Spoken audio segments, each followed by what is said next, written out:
Hello friends, இன்றைக்கான கதையை பார்ப்போமா?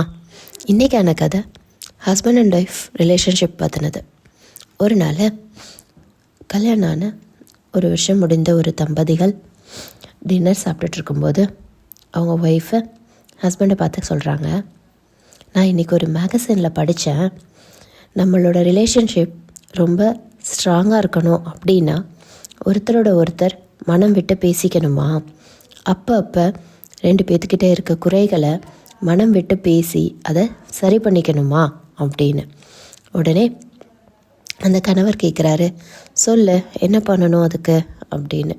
அதுக்கு மனைவி சொன்னாங்களாம், இன்றைக்கி நைட்டு நீங்கள் என்ன பண்ணுங்கள், என்கிட்ட இருக்க குறைகளை ஒரு லிஸ்ட்டில் எழுதுங்க, நாளைக்கு காலையில் நம்ம ரெண்டு பேரும் அதை பற்றி டிஸ்கஸ் பண்ணுவோம்.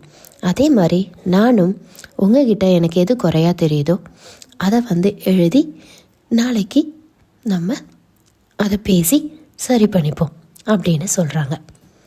சரின்னு சொல்லிட்டு ரெண்டு பேரும் ஒத்துக்கிட்டாங்க.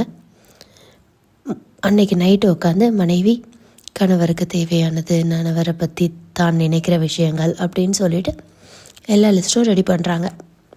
மறுநாள் காலையில் ரெண்டு பேரும் பிரேக்ஃபாஸ்ட்டில் சாப்பிட போகும்போது மனைவி கணவனை பார்த்து கேட்குறாங்க, என்னங்க எழுதிட்டிங்களா அப்படின்னு. அப்படின்னு சொல்கிறாரு.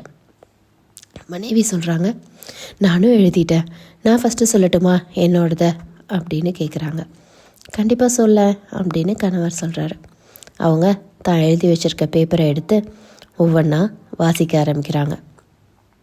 அவங்க வாசிக்க கணவரோட கண்கள்லேருந்து கண்ணீர் பெருகுது.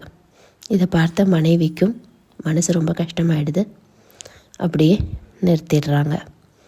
உடனே கணவரை பார்த்து கேட்குறாங்க, நீங்கள் என்னோடதை சொல்லுங்கள், நீங்கள் எழுதினதை சொல்லுங்கள், என் குறைகளை சொல்லுங்கள், நான் மாற்றிக்கிறேன் அப்படின்னு. கணவர் அந்த பேப்பரை கொடுத்து நீயே படி அப்படின்னு சொல்கிறாராம். அந்த பேப்பரை ஓப்பன் பண்ணி பார்த்த மனைவிக்கு ஒரே அதிர்ச்சி. ஏன்னா அந்த பேப்பரில் அவங்க கணவர் எதுவுமே எழுதலையாம், வெறுமனை ஐ லவ் யூ மட்டும் எழுதியிருந்தாராம். இதை பார்த்த மனைவி கண்கள் கலங்குறாங்க. உடனே கணவர் சொல்கிறாரு, எனக்கு உன்னை ரொம்ப பிடிக்கும், உன்கிட்ட எத்தனை குறை இருந்தாலும் அது எனக்கு பெருசு கிடையாது, நீ என்றைக்கும் நீயா இரு, நான் உன்னை முழுசாக அக்செப்ட் பண்ணிக்கிறேன் அப்படின்னு. அது மட்டும் இல்லாமல் நீ சொன்ன குறைகளை நான் சரி பண்ணிக்கிறேன் அப்படின்னு சொல்கிறாரு.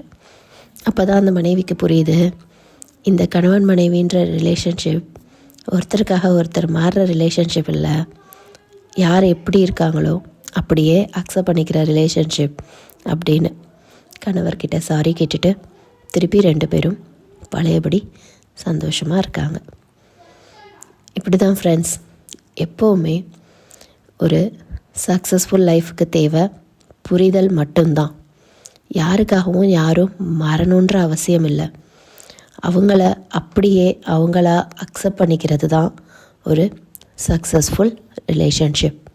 ஹோப் இந்த கதை உங்களுக்கு பிடிச்சிருக்குன்னு நினைக்கிறேன். பிடிச்சிருந்ததுன்னா லைக் பண்ணுங்கள், ஷேர் பண்ணுங்கள். நம்ம சேனலை இன்னும் சப்ஸ்கிரைப் பண்ணலைன்னா சப்ஸ்கிரைப் பண்ணிக்கோங்க. தேங்க்யூ.